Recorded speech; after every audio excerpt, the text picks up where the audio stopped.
하나님의 말씀은 에스라 9장 1절에서 15절 말씀입니다. 에스라 9장 1절에서 15절 말씀입니다. 우리 한 절씩 교독해서 읽으신 후에 마지막 15절은 다 같이 읽도록 하겠습니다. 이 일 후에 방백들이 내게 나와 이르되 이스라엘 백성과 제사장들과 레위 사람들이 이 땅 백성들에게 떠나지 아니하고 가나안 사람들과 헷 사람들과 브리스 사람들과 여부스 사람들과 암몬 사람들과 모압 사람들과 애굽 사람들과 아모리 사람들의 가증한 일을 행하여 그들의 딸을 맞이하여 아내와 며느리로 삼아 거룩한 자손이 그 지방 사람들과 서로 섞이게 하는데 방백들과 고관들이 이 죄에 더욱 으뜸이 되었다 하는지라.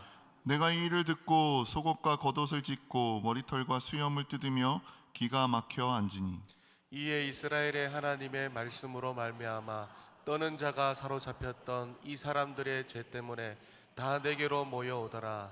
내가 저녁 제사 드릴 때까지 기가 막혀 앉았더니 저녁 제사를 드릴 때에 내가 근심 중에 일어나서 속옷과 겉옷을 찢은 채 무릎을 꿇고 나의 하나님 여호와를 향하여 손을 들고 말하기를 나의 하나님이여 내가 부끄럽고 낯이 뜨거워서 감히 나의 하나님을 향하여 얼굴을 들지 못하오니 이는 우리 죄악이 많아 정수리에 넘치고 우리 허물이 커서 하늘에 미침이니이다. 우리 조상들의 때로부터 오늘까지 우리의 죄가 심하매 우리의 죄악으로 말미암아 우리와 우리 왕들과 우리 제사장들을 여러 나라 왕들의 손에 넘기사 칼에 죽으며 사로잡히며 노략을 당하며 얼굴을 부끄럽게 하심이 오늘날과 같으니이다.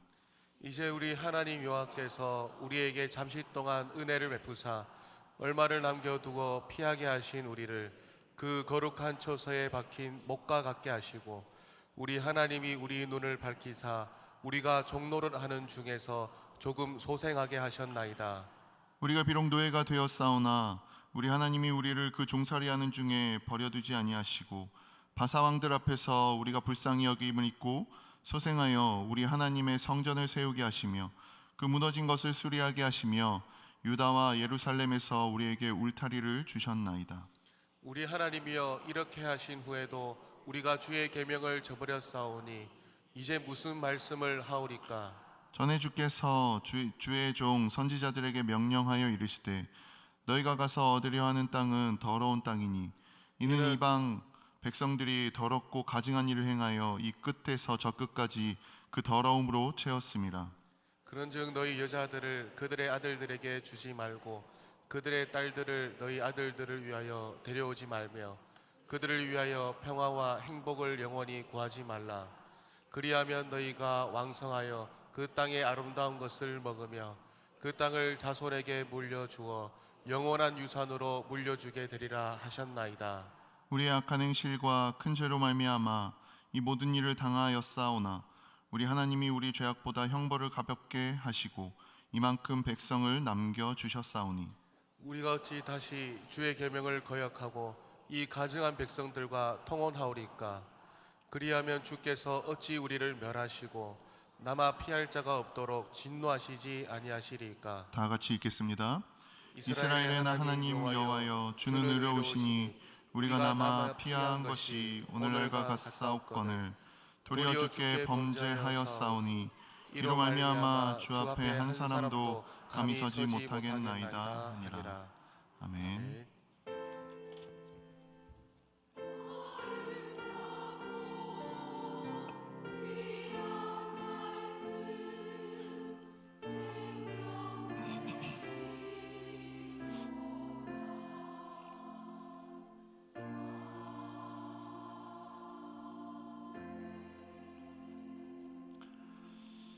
네, 이 시간 우리 잠시 옆에 분과 인사하면 좋겠습니다. 잘 오셨습니다. 오늘도 승리하세요. 네. 정말 잘 오셨습니다. 제가 코로나 때 저희 아이들이 셋 다 학교 유치원 가지 않고 집에서 영상으로 수업을 들을 때가 있었습니다. 저희 둘째가 8살이었고 셋째가 6살일 때 유치원에 가지 못하는 이 셋째 아들이 집에서 교육방송을 보고 있었습니다. 수업을 못 가니까 집에서 교육 방송을 집에서 보고 있었습니다. 그 셋째가 교육 방송을 보는 걸 둘째가 옆에 들어가서 같이 보다가 한참 보다가 나와서 저한테 이렇게 얘기했습니다. 아, 아빠 요즘 세상 많이 좋아졌네. 나 때는 저런 거 없었는데 요즘은 정말 많이 좋아졌네. 8살짜리 아들이 6살 유치원 아이가 보고 있는 교육방송을 보면서 이런 얘기를 했습니다. 제 귀를 의심했습니다. 어린아이에게 라떼라는 말을 듣게 될 거라고는 생각을 못했습니다. 보통 이런 사람을 꼰대라고 표현을 합니다. 제가 여기서 깨닫게 된 것이 있습니다. 꼰대는 나이가 많아서 되는 것이 아니라 상대적으로 누군가보다 나이가 많아지면 누구나 꼰대가 되는 것이다 라는 생각이 들었습니다. 한번 제가 인터넷을 보니까 꼰대 테스트라는 게 있더라고요. 좀 질문들이 마음에 들진 않았지만 어쨌든 한번 화면을 보시면서 한번 나는 꼰대인가 아닌가를 한번 테스트해 보면 좋겠습니다. 만나면 나이 묻고 나보다 어리면 반말한다. 요즘 사람들은 노력은 안 하고 불평만 하는 것 같다. 내가 너 나이였을 때는 이런 말을 자주 한다. 라떼는 말이야. 이것을 요즘 젊은 친구들은 라떼이즈 홀스라고 이야기한다고 합니다. 나보다 늦게 출근하는 후배가 거슬린다. 자유롭게 의견을 말하라고 하지만 정답은 나의 의견이 되는 경우가 많다. 옷차림과 인사의절을 지적한다. 회식에 개인 약속을 이유로 불참하는 것이 이해가 안 된다. 뭐 이렇게 등등등등 있습니다. 여기서 이제 0개에서 2개가 제가 여기에 포함된다라고 하면 진정한 어른이라고 하고요. 3개에서 5개가 여기에 포함된다면 잠재적 꼰대라고 합니다. 6개에서 9개가 포함된다면 꼰대주의보라고 하고요. 10개 이상이면 완벽한 꼰대라고 합니다. 저는 잠재적 꼰대 정도 되는 것 같습니다. 그런데 이 꼰대라는 단어가 저는 썩 좋은 단어라는 생각이 별로 들지 않습니다. 이런 질문의 기준은 도대체 누가 만들었으며 누구를 위한 기준인가 라는 생각도 듭니다. 어쩌면 제가 꼰대이기 때문에 그런 생각이 들지도 모르겠다는 생각도 합니다. 그런데 요즘은 이 꼰대와 갑질이라는 프레임을 씌워서 본인의 세대와 맞지 않으면 말과 행동 다 차단해 버리려고 합니다. 꼰대 프레임으로 기성세대, 상사, 선배는 나쁜 사람의 틀에 갇히는 신세가 되어 버렸습니다. 오늘 이 에스라 말씀을 준비하면서 문득 이런 생각이 들었습니다. 21세기에 에스라가 와서 말씀으로 이렇게 개혁을 일으킨다면 사람들은 무엇이라고 할까? 옛날에는 이랬었는데 말씀에는 이렇게 되어 있었는데 다 회개해야 된다 이런 말들을 계속하면 현대의 사람들은 에스라를 꼰대라고, 젊은 사람들은 꼰대라고 하지 않았을까라는 생각이 문득 들었습니다. 그런데 만약 이 에스라의 말씀을, 에스라가 전하는 이 모든 것들을 꼰대로 취급해 버렸다면 이 시대의 사람들은 모두 망했을 것입니다. 그래서 저는 꼰대라는 단어가 좋은 단어라는 생각이 전혀 들지가 않습니다. 오늘은 이러한 에스라에 대해서 그리고 그가 백성들을 위해서 했던 이 기도에 대해서 함께 나누어 보려고 합니다. 에스라의 말씀을 나누기 전에 먼저 간단하게 배경에 대해서 나눠보려고 합니다. 아주 간단하게 나눌 겁니다. 다윗 왕의 자녀인 솔로몬 왕 그 이후 이 자녀들로부터 이스라엘이 남북으로 갈라지죠. 그리고 나서 BC 이 남쪽을 남유다라고 부르고 북쪽을 북이스라엘이라고 부릅니다. BC 721년경에 북이스라엘은 아수르에 의해서 멸망을 당하게 되고 BC 587년경에 남유다는 바벨론에 의해서 멸망을 당하게 됩니다. 유다 왕국을 정복한 바벨론은 식민 정책으로 남유다의 백성들을 바벨론으로 포로로 잡아갑니다. 3차례에 걸쳐서 포로로 끌고 가고 끌고 갑니다. 왜냐하면 사람이 곧 자원이었기 때문입니다. 그런데 패권이 이 바벨론에서 바사로 넘어가게 됩니다. 즉 페르시아로 이 패권이 넘어가게 됩니다. 바사가 바벨론을 정복하게 된 것입니다. 바벨론의 느부갓네살 왕은 유다 사람들을 포로로 잡아왔는데 바사의 고레스 왕이 등장하게 되면서 유다 사람들을, 포로들을 자유롭게 해주기 시작합니다. 포로들을 다시 이스라엘 땅으로 귀환시켜 주는데, 세 차례에 의해서 귀환시켜 주는데, 첫 번째는 스룹바벨과 예수아가 4만여 명의 백성들을 이끌고 와서 방해는 있었지만 이스라엘에 와서 성전을 재건합니다. 그리고 두 번째로 한 1700여 명의 사람들을 데리고 에스라가 이스라엘로 돌아옵니다. 이 에스라 성경은 이 지금 1차, 2차 포로 귀환에 대한 내용들, 그리고 그 이후에 대한 내용들이 있습니다. 성전을 재건하는 내용, 그 다음에 에스라를 통해 영적으로 신앙을 개혁하는 내용, 이것이 오늘 우리가 본 에스라의 전체 내용입니다. 그 중에서 오늘 우리가 읽은 에스라 9장은 이제 성전을 재건하고 2차로 에스라가 귀환하고 나서 이루어지는 사건에 대해서 다루고 있습니다. 9장 1절을 보시면 이렇게 시작됩니다. 이 일 후에. 이게 무엇이냐면 성전을 재건하고 8장까지 성전을 재건하고 봉헌합니다. 포로로 귀환한 이스라엘 백성들이 성전을 짓고 얼마나 기뻤겠습니까? 봉헌하며 기쁨이 넘칩니다. 찬양이 넘칩니다. 더 나아가서 영적 지도자인 에스라까지 귀환하여서 좋은 일이 계속해서 이어집니다. 2차로 귀환한 사람들까지 하나님 앞에 번제를 드리며 신앙적으로 매우 기쁨의 상태가 8절까지입니다. 그런데 9절은 이렇게 시작됩니다. 이 일 후에. 자, 이 일 후에, 이렇게 기쁨이 있었던 이 상황 후에 무슨 일이 벌어졌습니까?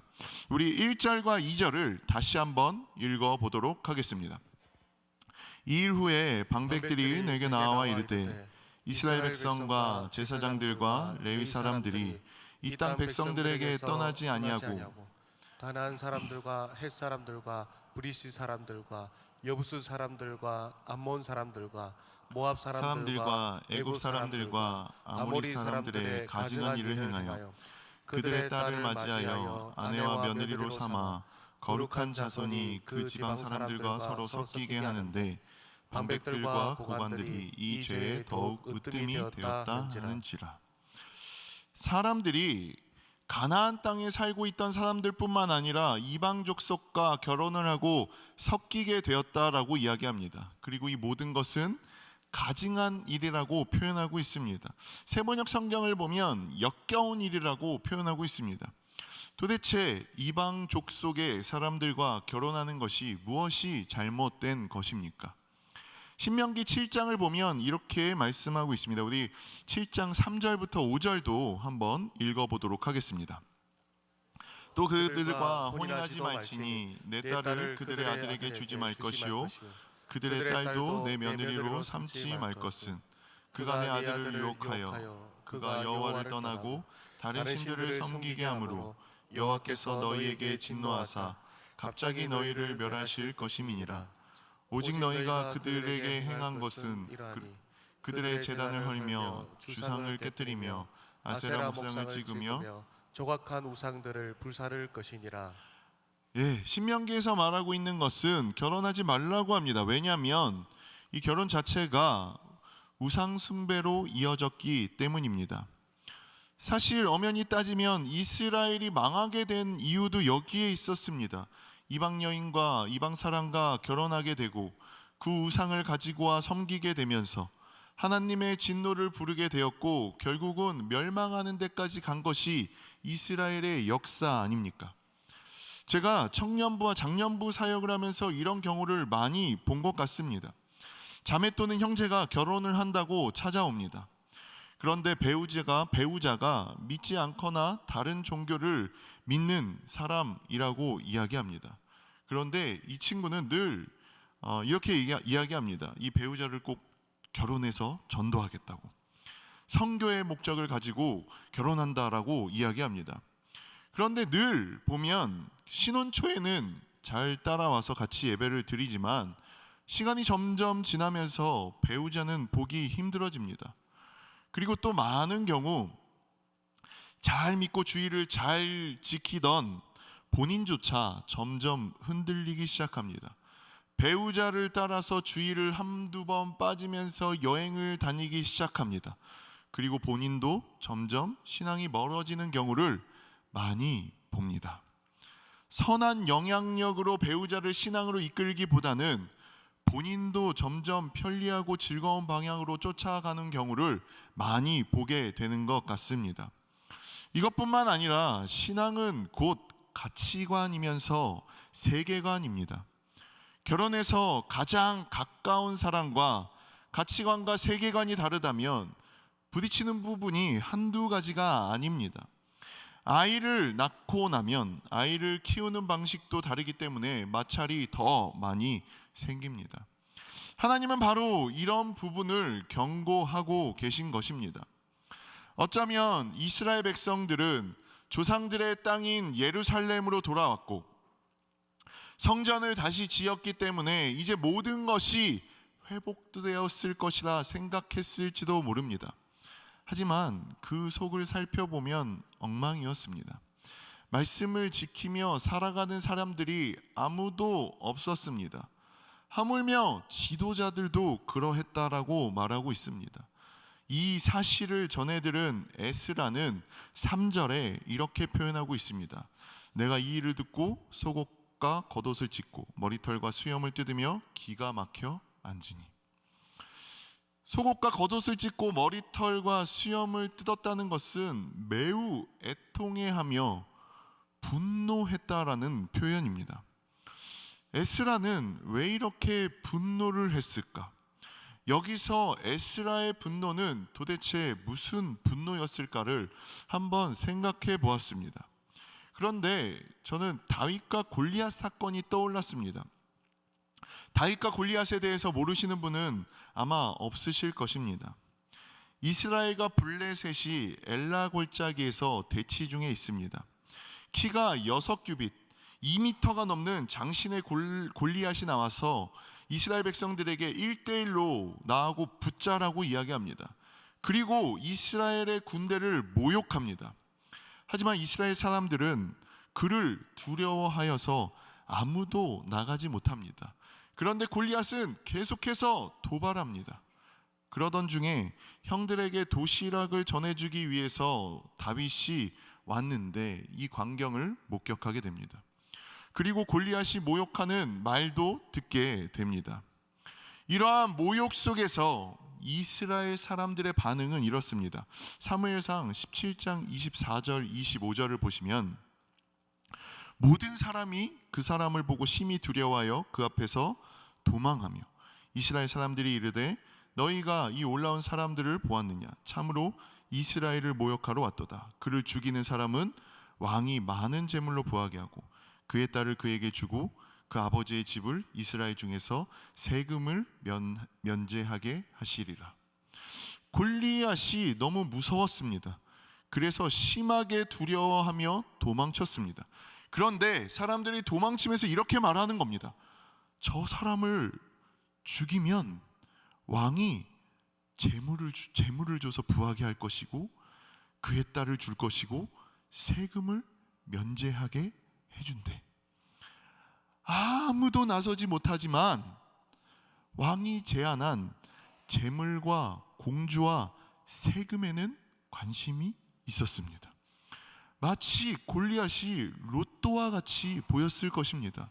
하지만 아무도 나서지 못했습니다. 그때 다윗이 그것을 보고 이렇게 이야기합니다. 한번 17장 사무엘상 17장 26절 우리 한번 같이 읽어보도록 하겠습니다. 다윗이 곁에 서 있는 사람들에게 말하여 이르되 이 블레셋 사람을 죽여 이스라엘의 치욕을 제거하는 사람에게는 어떠한 대우를 하겠느냐? 이 할례 받지 않는 블레셋 사람이 누구이기에 살아계시는 하나님의 군대를 모욕하겠느냐. 다윗은 사람들과 달랐습니다. 대우보다는 더 중요한 것이 있었는데 저 사람이 누군데 하나님의 군대를 모욕하느냐라고 분노하며 반문하고 있습니다. 그런데 다윗의 이러한 분노에 대한 사람들의 반응이 또 재밌습니다. 사무엘상 17장 27절을 보면 도대체 저 사람이 누구기에 이렇게 하고 있습니까? 라고 분노하고 있지만 사람들은 이렇게 이야기합니다. 백성이 전과 같이 말하여 이르되 그를 죽이는 사람에게는 이러이러하겠다 하시리라 하니라. 사람들은 다윗의 분노 따위에는 관심이 없습니다. 그저 왕이 말한 제안한 돈과 공주와 세금 면제에만 관심이 있었습니다. 다윗은 왜 지금 분노하고 있습니까? 하나님의 이름이 모욕받는 것에 분노하고 있습니다.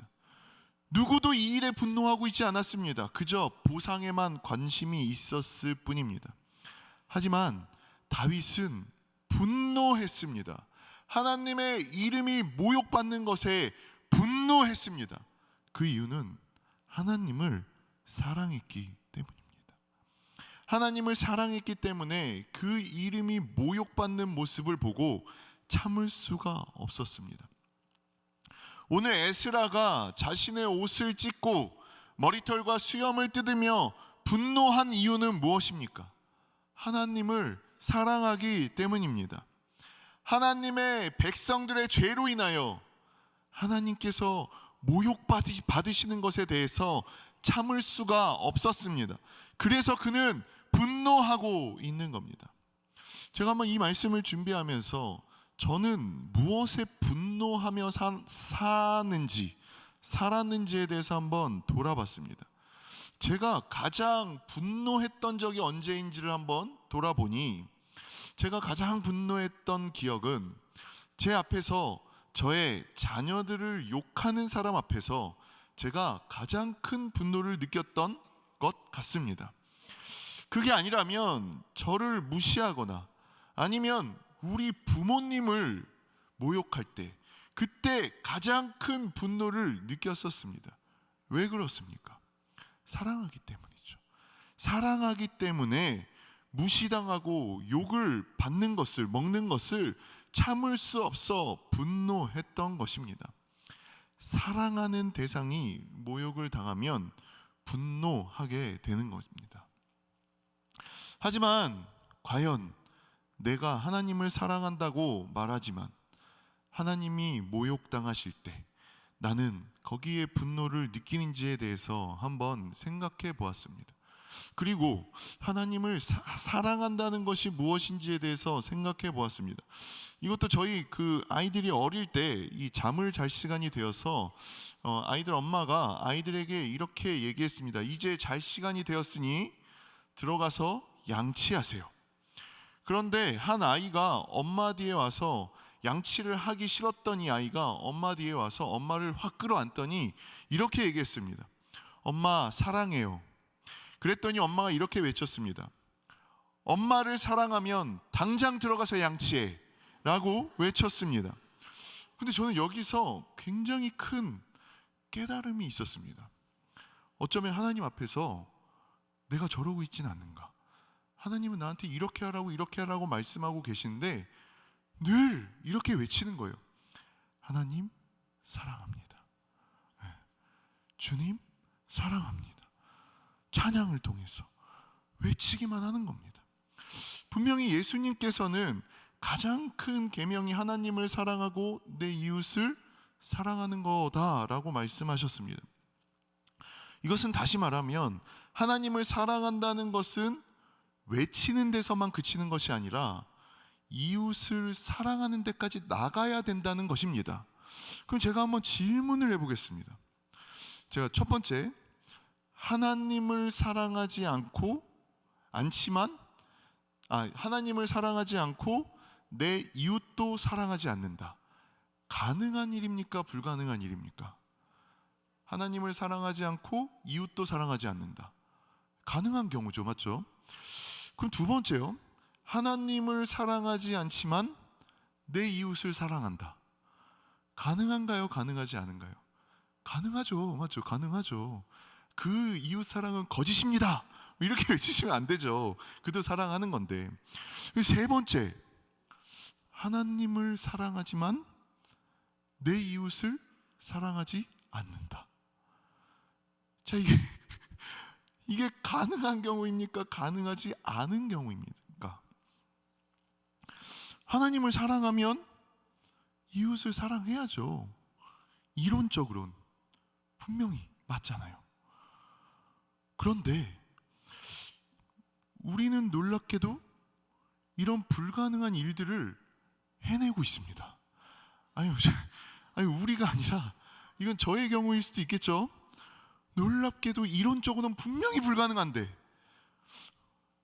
하나님을 사랑한다고 그렇게 외치고 찬양합니다. 그런데 삶 가운데 이웃을 사랑하는 데까지 과연 나가는가에 대해서 돌아보지 않을 수 없는 겁니다. 바로 에스라는 백성들의 이러한 모습에 분노하고 있는 겁니다. 한번 돌아보시기 바랍니다. 우리 가운데는 이런 분노가 있는지 말입니다.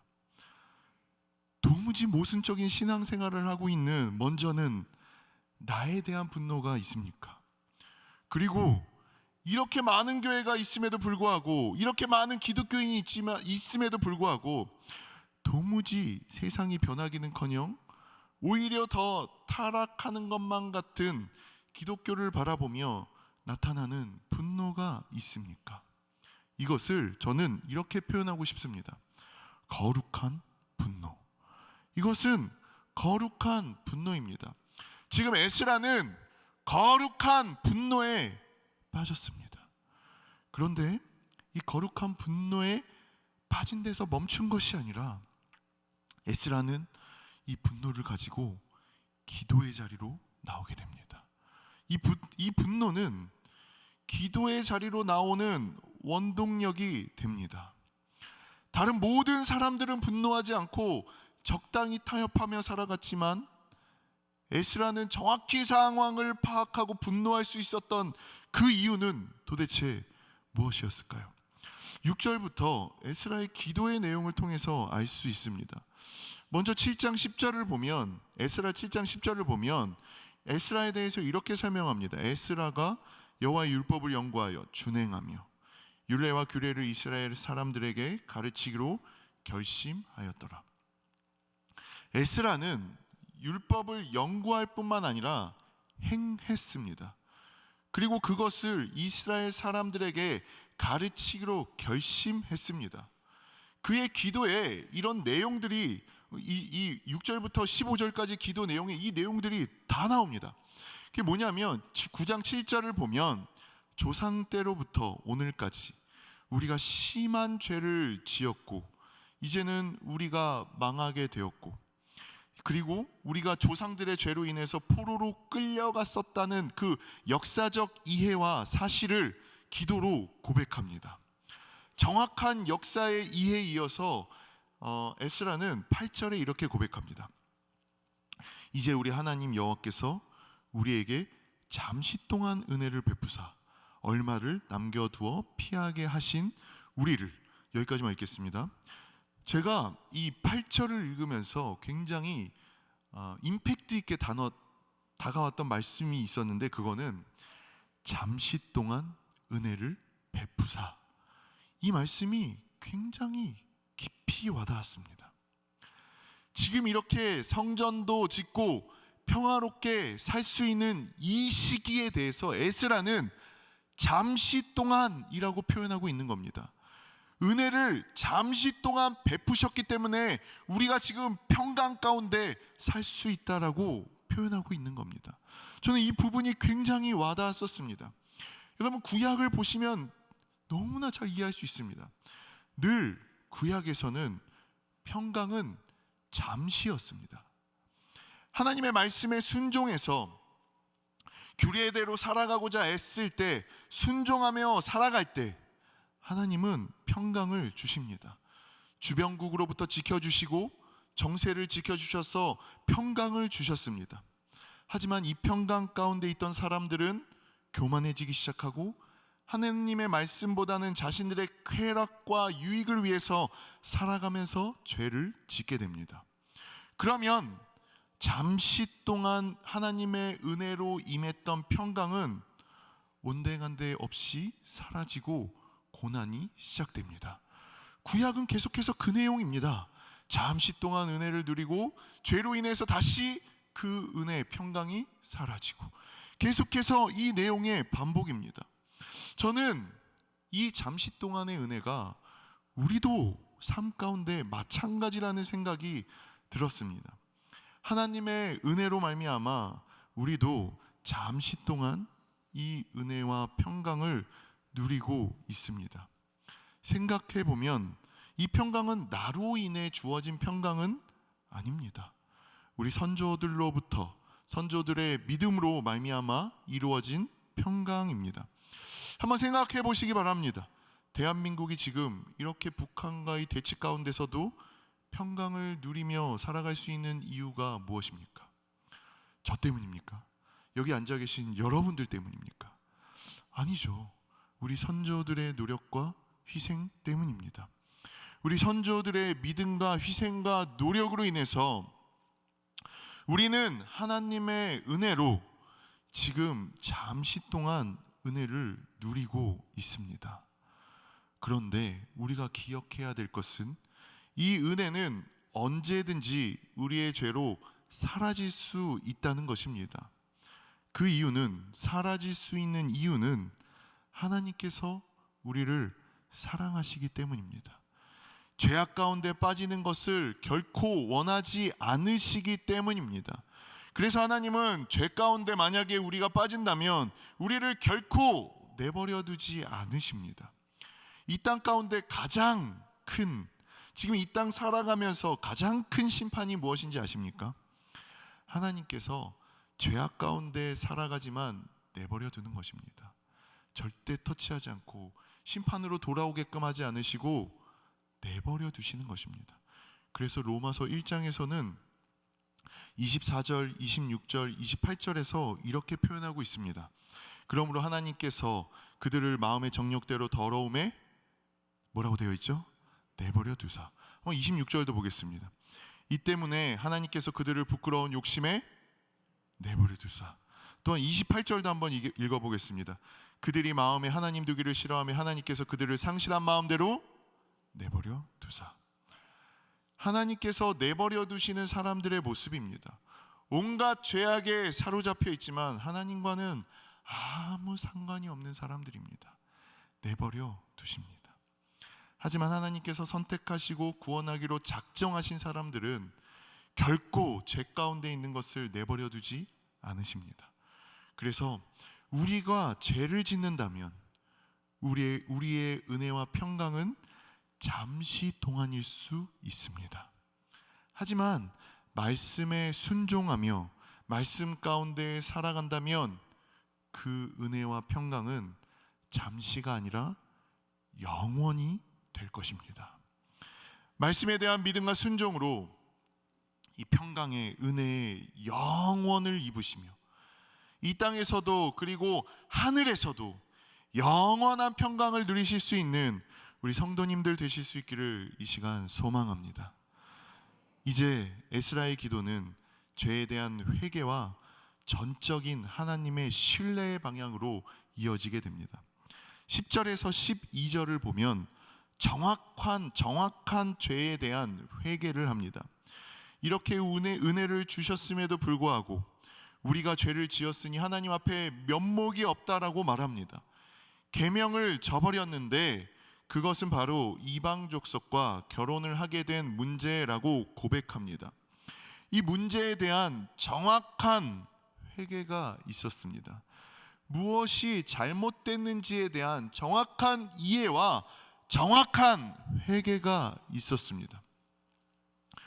그리고 주님께서 우리가 주님의 말씀을 어겼으니 우리를 오늘 멸망시키시더라도 이것은 당연한 일이라고 에스라는 외치고 있습니다. 죄에 대한 처절함이 있었습니다.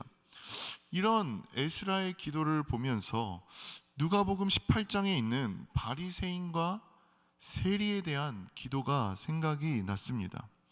한번 누가복음 10장 10절에서 18장 10절에서 14절도 같이 읽어보도록 하겠습니다. 두 사람이 기도하러 성전에 올라가니 하나는 바리새인이요 하나는 세리라. 바리새인은 서서 따로 기도하여 이르되 하나님이여 나는 다른 사람들 곧 토색, 불의, 간음을 하는 자들과 같이 아니하고 이 세리와도 같이 아니함을 감사하나이다.